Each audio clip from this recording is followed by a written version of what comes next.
Alrighty guys, welcome back to Star Wars Review. Today I'm reviewing Star Wars Andor Season 1, Episode 9, Nobody's Listening, which was directed by Toby Haynes and written by Bu Willimon, and was released on November 2nd, 2022, which I thought it was another great episode. I will say I liked the last episode more than this one, but like the previous 8 episodes, I still thought it was a great episode. It was a lot like the middle episode of the first 2 arcs. A more slower one, but with a lot of great character moments. I thought Andy Serkis as Kino Loy was a standout in this episode. I really loved everything on this prison, with Cassian and all the other prisoners. But one of my favorite scenes from the episode was at the start. It was a very chilling moment, which I'll just dive right into that. It kind of picks up, with Dedra and Bix. Miro is interrogating Bix, which, I do want to mention Dedra real quick. The actress who plays her, Denise Gaw.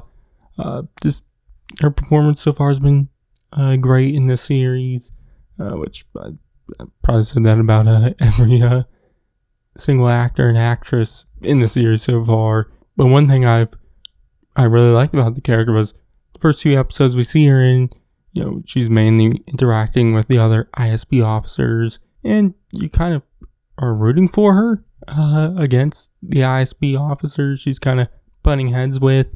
But in this episode, in this first scene, there's a definite change. A switch has been switched, and the character has become much more menacing, and you just aren't rooting for her, which is obviously also part of the writing from Gilroy and the other writers, but also Denise Gaw has given a great performance, making it feel like that.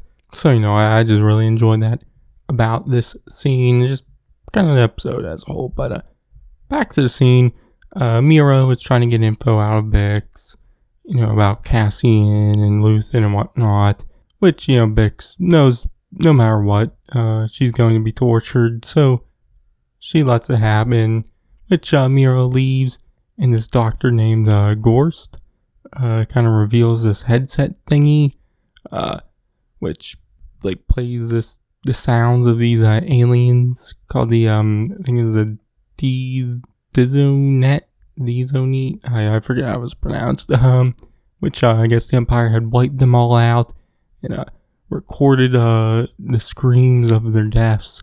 Which this Gorst talks about how they modified the sounds, and they're using what are believed to be the children dying, which is very chilling. And just the way the doctor explains it, he's laughing and making it kind of seem like it's not as big of a deal. It's just very sickening also. But he puts the headset on Bix, who's obviously distraught by it and the noises and whatnot, which we later in another scene see them take the headset off, and Miro starts asking Bix some more questions, mainly about the last time she saw Cassian, which it seems like Bix is giving the answer to that question, but we don't hear it. We do see how later Miro leaving the room, talking to the Imperial officer on Ferrix, saying to leave Bix alive, for now, but he asks if he can hang Pac, which Miro tells him to do what he wishes. But all while that was going on, we see Cassian still in the prison on Narcana 5. We see him at his table, still working. There's a moment where the old guy, Olaf's hand is kind of bothering him. So Cassian switches with the other member, Taga, I think was his name. But Taga is the one who's near Olaf. So Cassian switches with him to help Olaf out, which Kino, Andy Serkis' character, noticed that and thinks it's a good idea, which Cassian ends up cutting Taga for that. But later we see Cassian take his run, which I guess is go to the bathroom, and he kind of heads in there, and instead of using the bathroom, he pushes in the wall and uses this little like makeshift blade thingy to try to cut this pipe thingy what was in the wall. But the alarm goes off because the new prisoner is going to their floor and level and whatnot. So he has to stop, put the wall back, and goes out and puts his hands up, which we see him talking to this other prisoner, where they start to notice that the lift handrails, going down to the level and whatnot, aren't, electrified, don't have any of the shocking stuff. So Cassian comes up with a new plan of using the lift, and involves kind of getting it to stop and taking out the one guard and whatnot, because the lift not being electrified, the guards won't be able to just press the button to stop them. So that'll be kind of the way, I guess, to maybe start to escape. But we later see Cassian back at the table where Olaf is still struggling. Kind of seems like his mind is just going, seemingly like misremembering things and just not fully seem like he knows what's going on. But we later see them heading back to their cells. They're now window tunnel place, and we see some of the prisoners doing sign language and whatnot, which it seems like something's gone wrong, seemingly on level 2, which we kind of see all the prisoners start to panic, trying to figure out what's going on and whatnot, which Kino starts yelling at them, telling them that there's nothing going on level 2. They can, most of the time it takes weeks for a word to get around the station or the prison, so there's probably nothing going on. But the power then flickers, which causes the prisoners to kind of question what is actually going on. But that's when the alarms go off and they're told to put their hands behind their backs and or heads or whatever. And Kino kind of tells them to follow the rules and whatnot.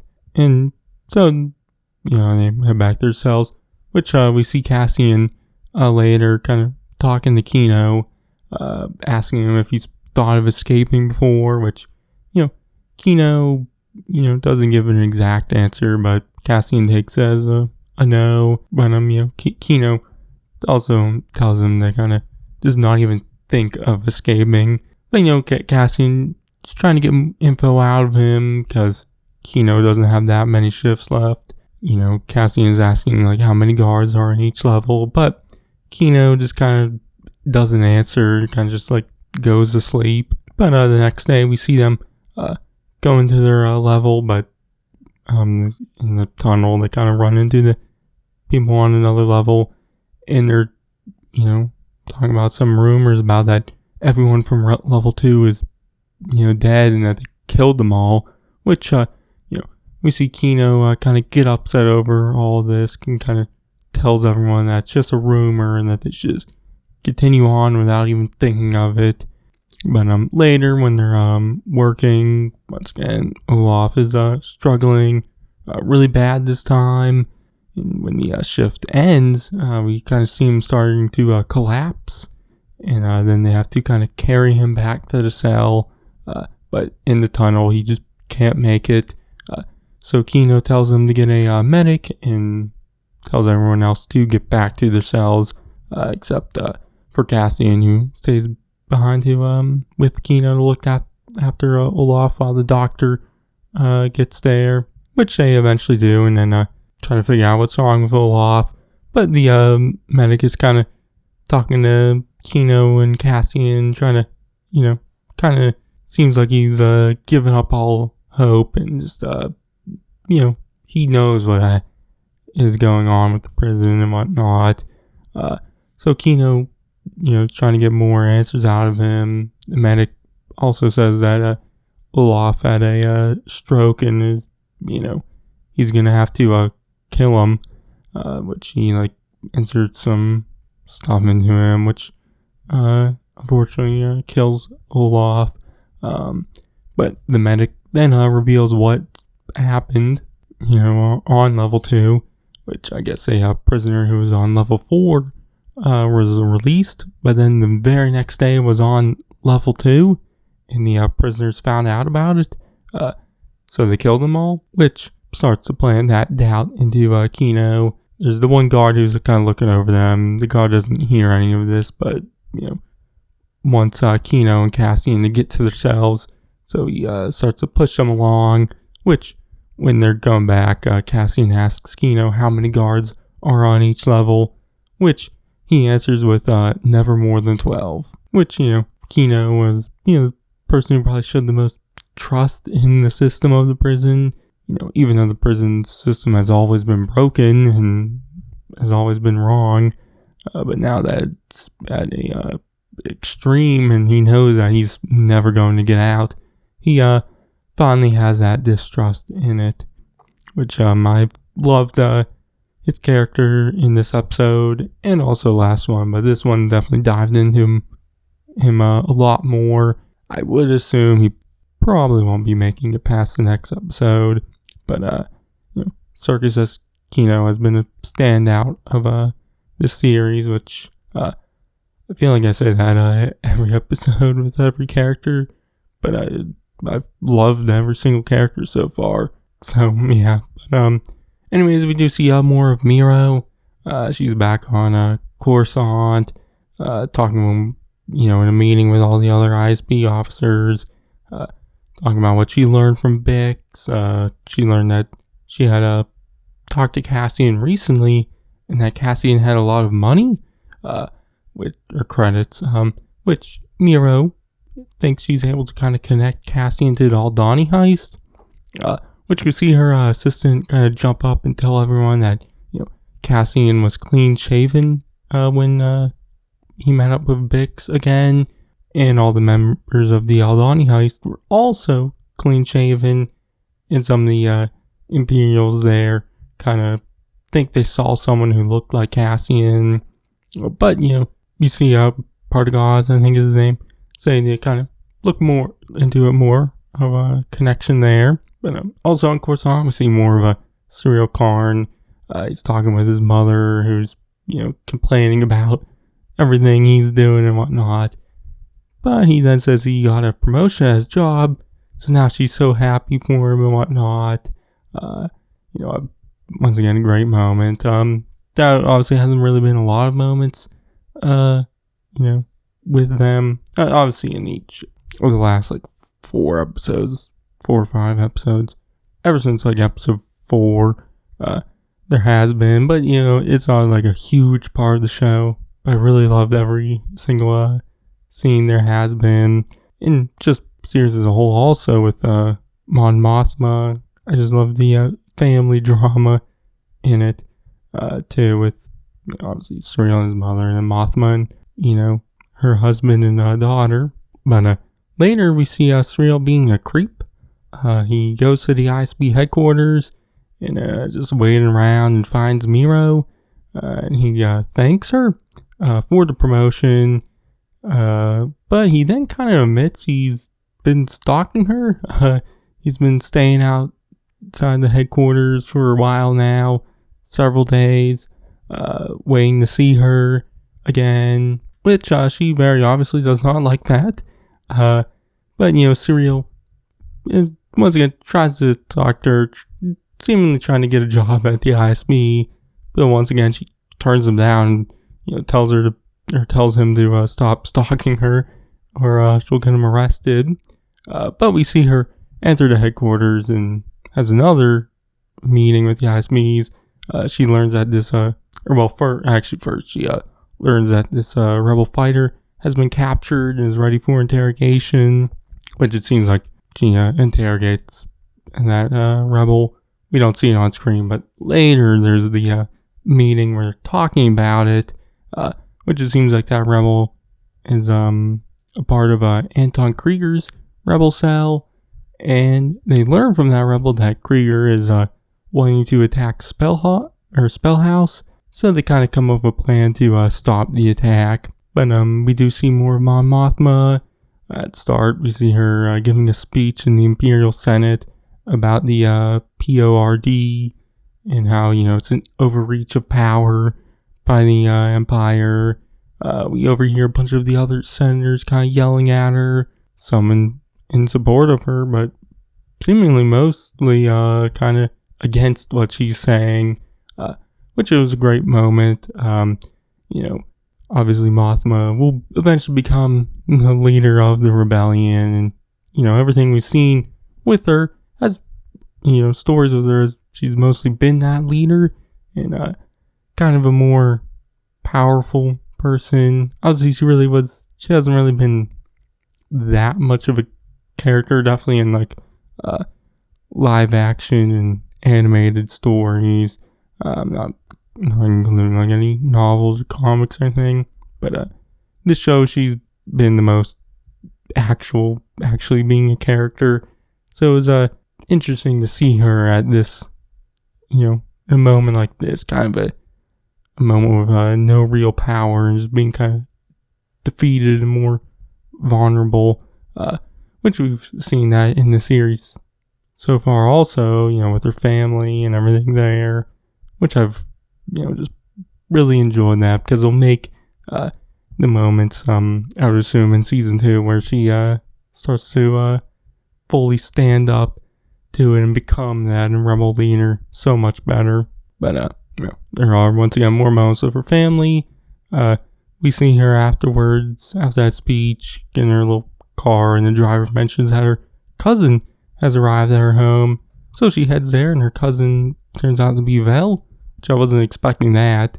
But we see them talking about the rebellion, and Mothma tries to ask her what Luthen had her doing, but Vel, doesn't give an answer. We later see them having I don't think it's lunch, or just drinking or something, and just sitting at the dining table.